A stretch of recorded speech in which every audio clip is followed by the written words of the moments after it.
In this episode, we are going all of the potential fantasy football breakouts at the quarterback and tight end position for 2024. We'll discuss whether or not we see that happening for some popular breakout candidates, but also a few that you might not have considered. Welcome back to the Upper Hand Fantasy Podcast. I am Faraz Siddiqi. Let's hit the quarterback position first. I think there are two obvious names this year, right? Anthony Richardson and CJ Stroud. These are the two guys everyone is calling for breaking out this year. Stroud had some of that his rookie year, was definitely on that trajectory. And then they went ahead and added Stephon Diggs to his arsenal. And now the sky's the limit. I think he is 100% in line for a breakout. I think most people would agree with that. But the question I have is, should he be drafted at his ADP? According to Sleeper ADP, he's going off the board as the QB5 ahead of Anthony Richardson in the 4th round. If you're drafting CJ Stroud here, you're drafting him because you believe he will give you a positional advantage over a typical QB1, which means you need to average maybe around 22 fantasy points per game. That's typically what a top 6 quarterback gives you. And he's a non-rushing quarterback. And let me list out the non-mobile quarterbacks who have hit 22 fantasy points per game since the year 2000. All right, so almost 25 seasons. Aaron Rodgers, Patrick Mahomes, Peyton Manning, Drew Brees, Justin Herbert, and Matt Ryan. That's it over the last 25 years. I think Stroud is definitely on a solid trajectory, and I know he is set up big time, and I know he's going to have a great year, but we're drafting him at his ceiling. Now, outside of 6-point passing touchdown scoring, the way you really get an advantage is if you draft a mobile quarterback early or one late who hits, or a non-mobile quarterback you draft later who can potentially put up 30-plus passing touchdowns like Stroud did last year, like Jordan Love did last year, like Brock Purdy did as well. Stroud's going off the board 2 picks after Lamar Jackson, in the same range as Rachaad White,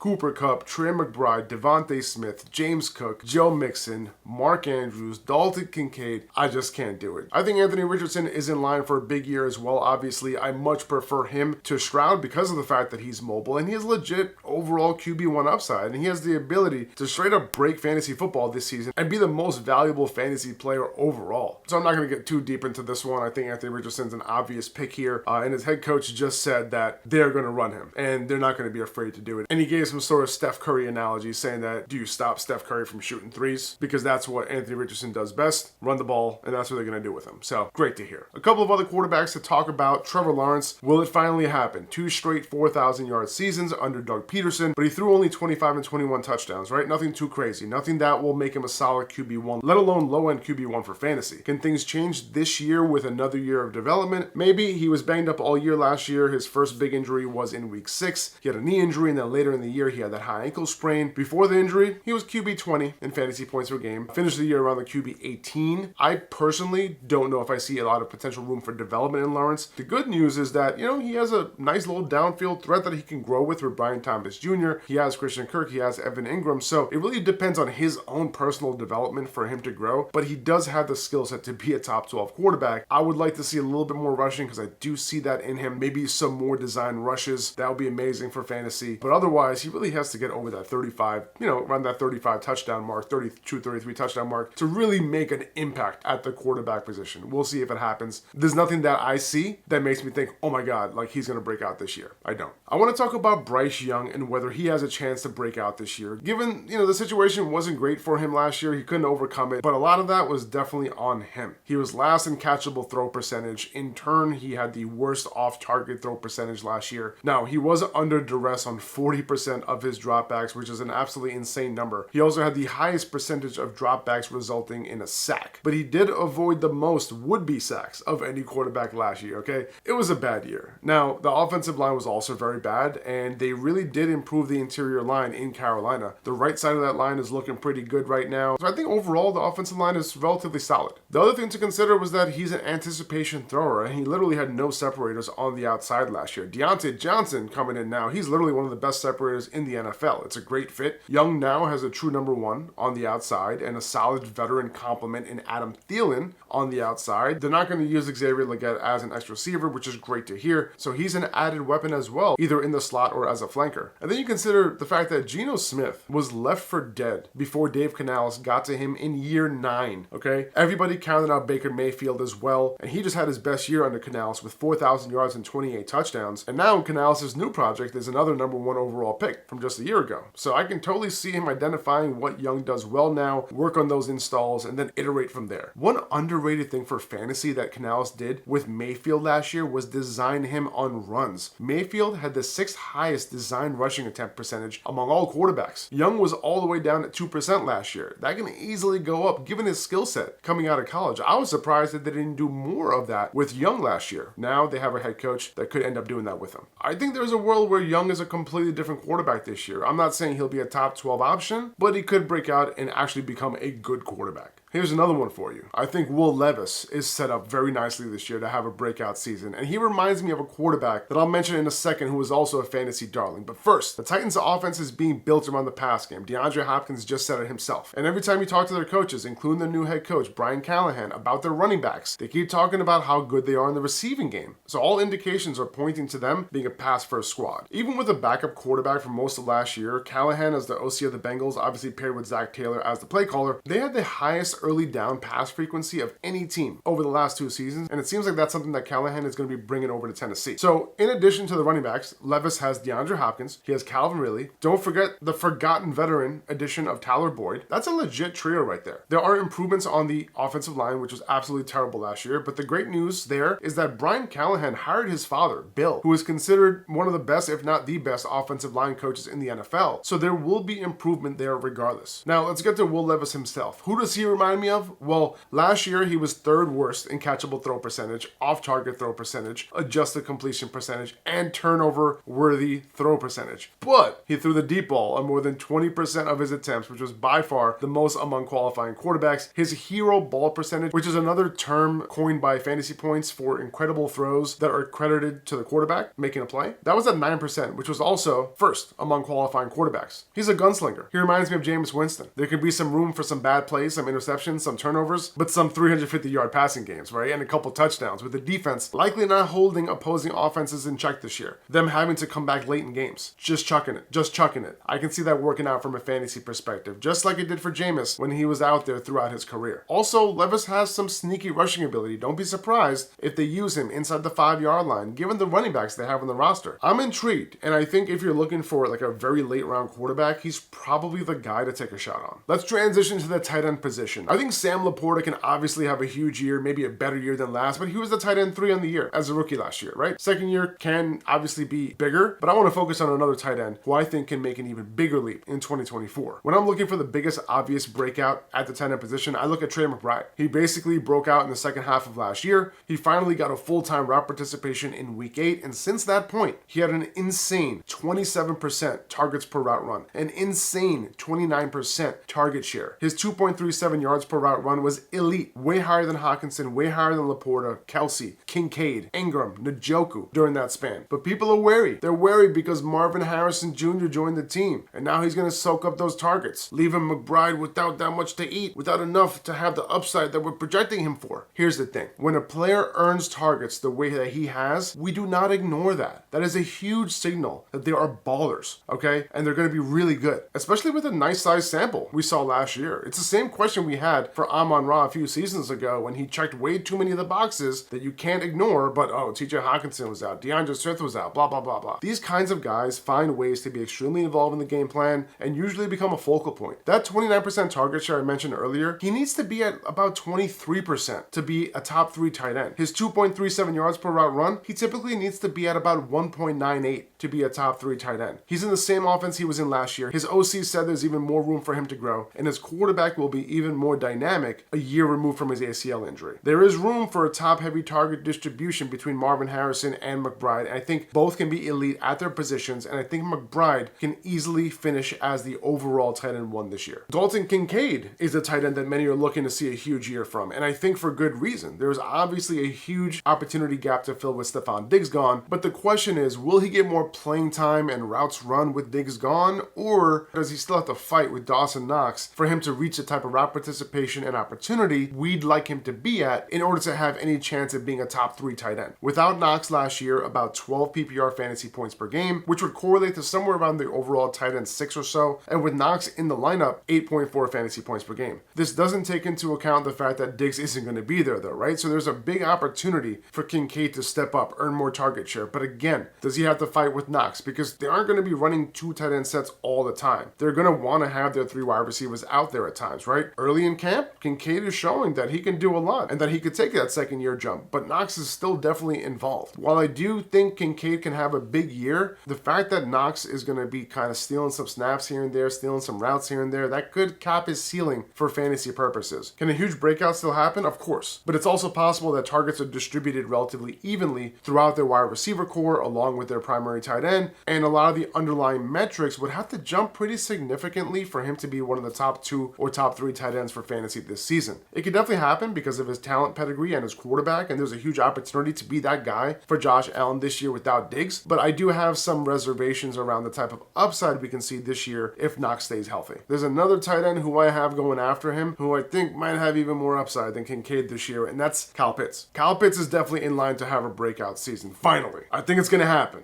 All right? Here come the stop it with the Kyle Pitts already. It's over. It's over. Kyle Pitts is the bust. Okay, he's younger than Trey McBride, younger than Dalton Kincaid. He's the same age as Sam Laporta. Not only was Kyle Pitts dealing with Arthur Smith's offense last year, he was also dealing with literally and statistically the worst percentage of catchable targets of any tight end last year. And there's one thing that people are missing and not considering about Kyle Pitts last year. He was dealing with an MCL injury, but more importantly, a PCL injury that was lingering throughout the 2023 season. This is something that we found out after the 2023 season. PCL injuries are very tricky, slow recovering, and it makes sense now when we saw Pitts running slow routes last year and why he had a brace on. All reports are that he's as good as new at this point, and now he has Kirk Cousins. Now he has Zach Robinson bringing over Sean McVay's offense. And now we will get to see talent that isn't injured with the best offensive situation that he's been in. He already has a 1,000-yard season under his belt, followed it up with being 5th in yards per route run in 2021, and then 5th in yards per route run in 2022.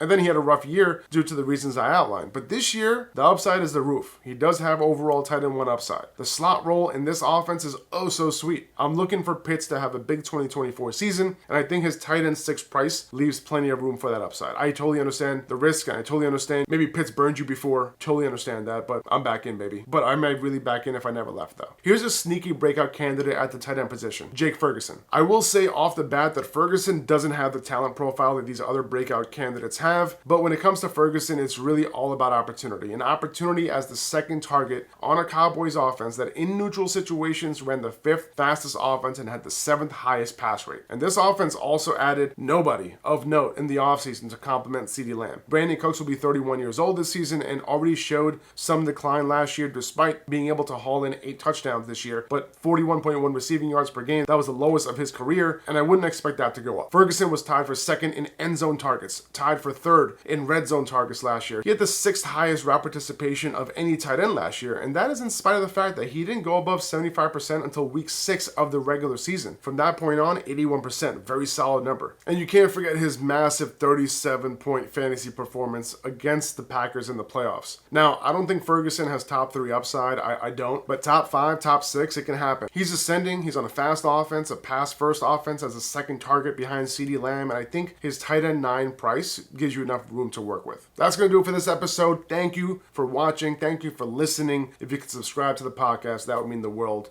Hit like, hit subscribe on the YouTube video. Appreciate you guys. See you soon.